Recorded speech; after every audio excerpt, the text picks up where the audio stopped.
여러분 저 한글 사랑하시죠? 네. 네.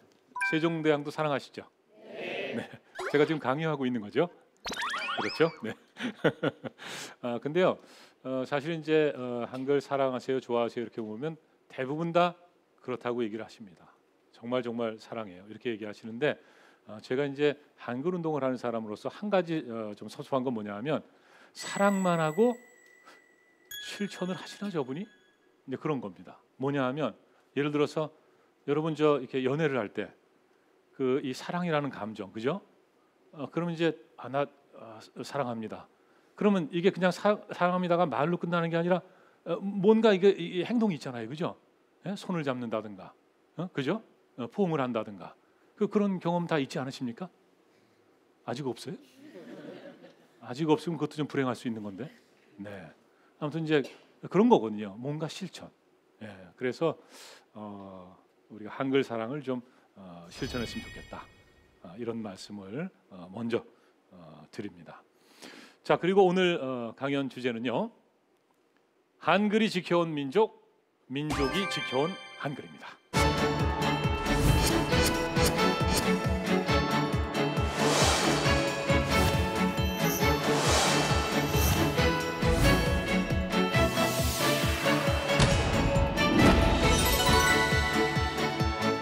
여러분 저 이분들이 누군지 아세요? 누군지 아시겠습니까? 우리하고 아주 친근한 분들입니다. 다만 지금 이제 이분들 이름을 한자로 적었기 때문에 저분들 누구지? 이렇게 이제 궁금해하실 텐데 사극에 아주 자주 나오는 분이에요. 한 분은 날마다 아주 부지런히 마당을 씁니다. 마당을 쓰시는 분이에요. 마당새입니다. 마당새. 그래서 이게 이름을 보시면은 말마자에 집당자. 그런데 마자 당자는 이렇게 이제 도금으로 읽었는데 저거 금이지 않습니까? 그 마당 금이 돼야 되잖아요. 근데 이제 마당 쇠로 읽습니다. 그러니까 금이라고 적지만은 쇠로 읽는 겁니다. 왜냐? 한자에 쇠자가 없나 봅니다. 그래서 쇠라는 뜻을 가진 금자를 쓰고 쇠로 읽는 거죠. 이게 이제 아주 오랜 옛날부터, 그러니까 설총이 이두를 만들던, 그러니까 설총은 이제 이두를 집대성했다고 얘기하는데요. 그 이전부터 이와 같은 방식으로 어떤 경우는 소리가 비슷한 한자로 적고 어떤 경우에는 소리가 비슷한 게 없으니까 뜻이 통하는 걸로 적고 이렇게 해온 겁니다. 그래서 이제 한 분은 마당쇠고요. 그 옆에 있는 분은 요즘에 이제 의리하면은 영화 배우 김보성 씨를 먼저 얘기해요. 그런데 과거에는 바로 이분이었습니다. 의리의 사나이 돌쇠. 이 돌자가 재밌어요. 이 돌자는 중국에 없는 한자입니다.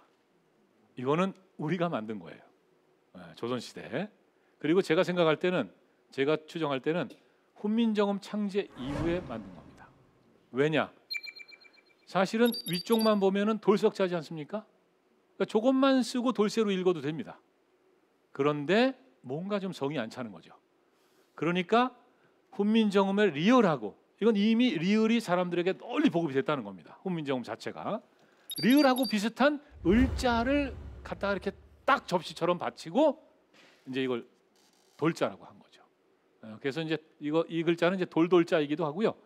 또 이제 이름 돌자 이렇게도 얘기합니다.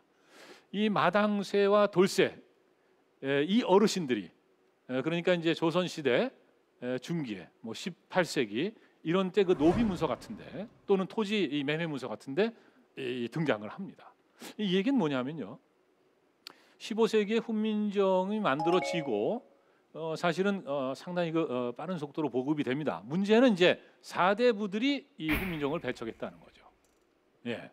그렇지만은 여성들 또 이 민간에, 왜냐하면 이게 신기할 정도로 글자가 쉽거든요. 그리고 내가 글을 쓸 수 있단 말입니다. 조금만 배우면. 그러니까 얼마나 빨리 보급이 되겠어요. 그랬지만은 이런 그 행정문서에는 또 여전히 이두로 이렇게 표현을 했다. 1894년에 아주 획기적인 일이 하나 발생합니다. 뭐냐? 고종이, 임금이 칙령을 내려서 훈민정음을 국문으로 공포를 합니다. 그러니까 비로소 훈민정음이 나라의 문자가 되는 거죠. 뒤집어 얘기하면 그때까지는 어쩌면 계속 한자에 치여 있었다고 볼 수도 있습니다. 그렇지만 이제 당당한 바로 이제 그때는 이제 조선이죠. 조선의 국문이 되는 겁니다. 사실 이제 이 19세기 후반은 이 외세의 도전이 아주 맹렬해지죠. 그러면서 자신을 또 돌아보게 되기도 합니다. 그래서 우리 것 그런 어떤 중요함 또 그리고 이것을 키워야 된다는 뭐 이런 생각들도 갖게 되는 겁니다. 그런 어떤 흐름 속에서 바로 이제 이 국문 칙령이 나오게 되는 거죠. 그리고 이제 이 독립신문 이것은 이제 우리가 순한글 신문 최초의 순한글 신문이다 이렇게 얘기를 합니다. 이게 창간호인데요. 이 독립신문에 보면은 우리가 이렇게 신문을 국문으로 만드는 것은 그 이유를 밝히고 있습니다. 왜? 상하 귀천이 다 보게 함이라. 이것은 뭐냐 하면 과거에 이제 한자로 적은 거 이두든 한문이든 이것은 한자를 아는 사람들끼리 공유하는 겁니다. 그래서 그들끼리만 지식과 정보를 공유한 거예요. 이것은 순전히 그들만을 위한 리그입니다. 독립신문은 그게 아닙니다. 모든 사람과 신분 차이 이런 거 생각하지 않고 모든 사람과 이 지식과 정보를 공유하겠다고 생각을 한 거죠. 백성들이 세상 물정을 알아야 된다. 백성들이 깨어나야 된다. 그래야 우리가 지금 이 시련을 이겨낼 수 있다. 이렇게 이제 생각을 했던 겁니다. 그리고 이제 이 독립신문을 보면요, 최초로 이제 띄어쓰기가 적용이 되어 있습니다. 이것을 한 분은 바로 주시경 선생입니다. 물론 이제 이 존 로스라는 스코틀랜드 출신의 선교사가 있어요. 이분이 이제 이 선교를 하기 위해서 이 조선어를 배우고 조선어 문법책을 씁니다. 그래서 이제 조선어 문법책을 쓰는데 거기에 보면은 띄어쓰기가 돼 있어요. 근데 이것은 어떤 뚜렷한 의도와 목적을 갖고 한 게 아니고 영어를 띄어쓰지 않습니까? 그러니까 그 습관이 그냥 적용이 된 거다. 저는 그렇게 이제 봅니다. 그렇지만은 주시경 선생은 분명히 뚜렷한 목적을 갖고 어떤 목적? 이렇게 글줄을 띄어쓰는 것은 알아보기 쉽게 하기 위함이다. 이렇게 말씀을 하고 계시는 거죠. 그래서 띄어쓰기 제가 나중에 좀 말씀을 시간이 있으면 드리겠습니다만은 쓰는 사람은 좀 힘들어요. 읽는 사람은 아주 편하고 좋습니다. 그래서 이 띄어쓰기라는 것은 바로 읽는 사람을 배려하는 그런 마음이 담긴 그런 표기법이다. 이렇게 이해하셨으면 좋겠습니다. 자, 이렇게 이제 훈민정음이 국문이 되고 당당히 나라의 글자가 되고 그랬는데 우리는 어마어마한 비극적인 그런 사태를 맞이하게 됩니다. 바로 이제 천황의 신민이 되라는 거죠. 1910년에 8월 29일에 나라가 없어졌습니다. 대한제국이 없어졌죠. 그리고 조선 땅은 일본이 됐습니다. 그리고 이제 일제는 이 조선을 식민 통치하면서 어떤 정책을 취했냐면 동화 정책을 취했습니다. 이것은 뭐냐하면 단순히 뭐 정치적으로 통치하고 경제적으로 뭐 예를 들어서 상품 시장을 만들고 원자재를 가져가는 그런 자원이 갖고 있는 지역 이런 것으로 만드는 게 아니라 조선 사람들을 그냥 일본 사람들하고 똑같이 만들려고 했습니다. 1911년에 이제 조선 교육령이라는 걸 이제 공포를 하게 되는데요. 여기 보면은 이 교육의 목표가 이겁니다. 충량한 국민 양성, 아주 충성스럽고 선량한 국민을 기르겠다는 겁니다. 근데 그게 누구에게? 바로 일본 천황에게입니다. 그러기 위해서는 뭐가 가장 중요하냐? 일본어 보급이 가장 중요하다는 겁니다.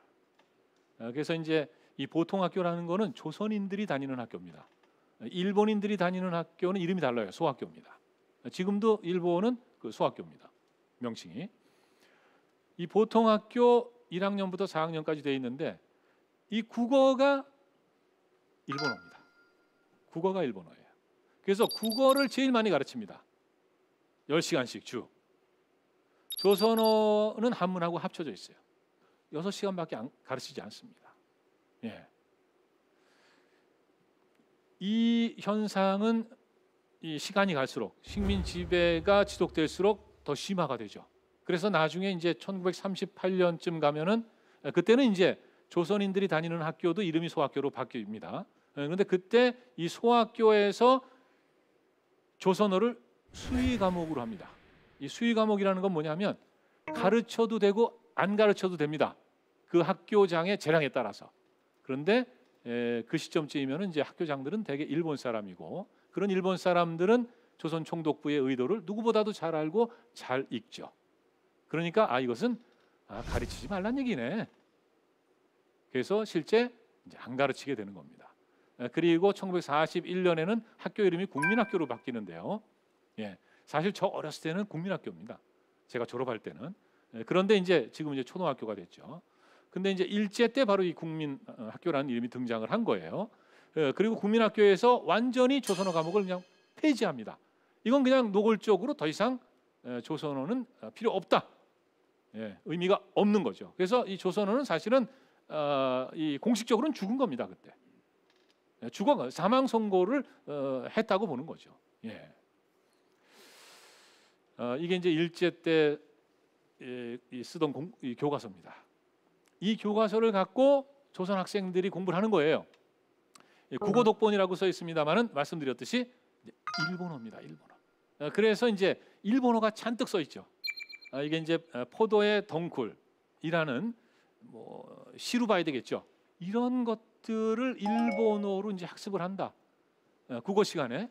그리고 역사 시간에는 더 이상 단군은 가르치지 않습니다. 단군은 이제 고조선을 건국한 우리 역사의 이제 시조라고 우리는 알고 있죠. 우리 단군 할아버지의 자손이다 이런 얘기하지 않습니까? 그래서 아주 옛날 분이지만 유구하게 이 한국 사람들, 이 한민족의 머릿속에는 단군 할아버지가 살아 계신 겁니다. 그런데 이때는 이제 단군 할아버지도 돌아가시는 거예요. 왜? 역사 시간에는 천황의 역사를 가르칩니다. 그래서 일본의 건국 신화에 나오는 아마테라스 오미카미 이런 천조 대신을 가르치는 거죠.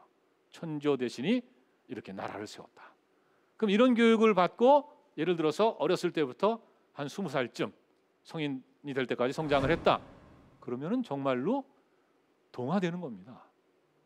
일본 사람이 될 가능성이 아주 높아요. 예, 그게 바로 일제의 그 조선 식민 지배의 목표였던 겁니다. 근데요, 그 바탕에는 아마 이런 분들의 생각이 깔려 있었다고 봐야 합니다. 일본어를 만든 남자라는 별명을 갖고 있어요. 예, 우에다 카즈토시라는 분인데, 예, 우리에게는 뭐 굉장히 생소하죠. 근데 이분이 독일에 뭐 유학도 하고 갔다 오자마자 이 도쿄 제국대학의 교수를 합니다. 그런데 이분이 독일에서 어떤 걸 배우냐 하면은 이 언어라는 것은 단순히 의사소통을 하는 수단이 아니고 그 언어를 사용하는 민족의 역사와 어떤 정신과 이 사상이 담겨 있다. 그리고 이 언어는 민족과 운명 공동체다. 이런 어떤 그 사조를 배워오는 겁니다. 피테가 그런 얘기를 했다 그러죠. 언어를 보존한 민족은 살아남고 언어를 보존하지 못한 민족은 사라진다. 바로 그와 같은 겁니다. 언어 사상관이라고도 이제 얘기를 하는데요. 그래서 1894년에 이 국어와 국가라는 강연을 하면서 이런 얘기를 합니다. 일본어는 일본인의 정신적 혈액이다. 그러니까 이 육체적 혈액은 이게 흐르고 있어요, 몸 안에. 일본어가 바로 정신적 혈액이라는 겁니다. 그러면 조선 사람들에게 조선말을 쓰지 못하게 하고 일본어를 가르쳐서 일본어를 하게끔 만들려고 했던 것은 바로 이 혈액을 바꿔 끼우려고 했던 거다. 이렇게도 말씀드릴 수 있습니다. 굉장히 그 위험한 그런 상황이었죠.